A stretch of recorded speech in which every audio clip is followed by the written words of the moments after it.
নামে একজন ব্যক্তি আছে, নাম শুনেছেন? তিনি একজন আল্লাহর ওয়ালি। তিনি দৌড় দিয়ে রাস্তা দিয়ে যাইতেছে।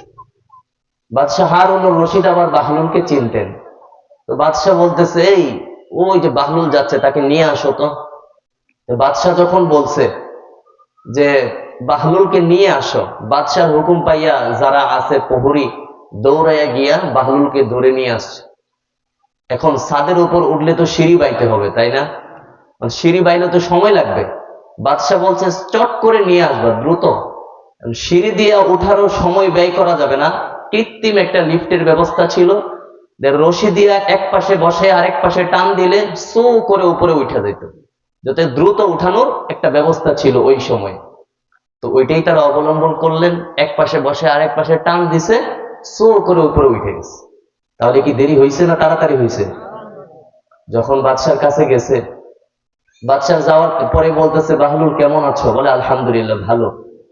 আচ্ছা বাহলুল, তোমাকে একটা প্রশ্ন করি, তুমি আল্লাহ তাআলার এত নিকটবর্তী কাছে কেমনে হইছো?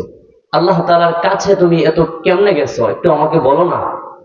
তো বাহলুল বলতেছে, আপনি আমাকে যেইভাবে নিয়ে আসছেন ওইভাবেই হয়েছি। সুবহানাল্লাহ। আচ্ছা বুঝছেন কিছু এখনো? হালকা বুঝছেন মনে হয় না? আমি একটু পুরাটা ক্লিয়ার করি। বলতেছি কেমনে, একটু বুঝাইয়া বলো না। বলে আমি বাহলুল সাধারণ একটা পাগলা যদি বলতাম বাদশাহ হারুনুর রশিদের সাথে আমি দেখা করব, বলেন তো কয়টা গেট আমাকে পাড়ি দিয়ে আসতে হইতো?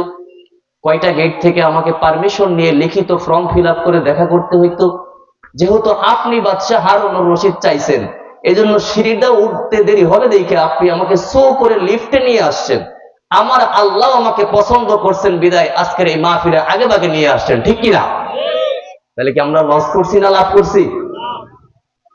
সম্মানিত মুসলিম কেরাম, এইগুলো মজলিসের মধ্যে যেখানে আল্লাহ আল্লাহর রাসূলের কথা হয়, সেই মজলিস গুলোর মধ্যে সবাই আসতে পারে না। যাদেরকে আল্লাহ মনোনীত করে পছন্দ করেন, তাদেরকে আল্লাহ তাআলার এই জান্নাতের বাগানের ভিতরে নিয়ে আসেন, ঠিক না?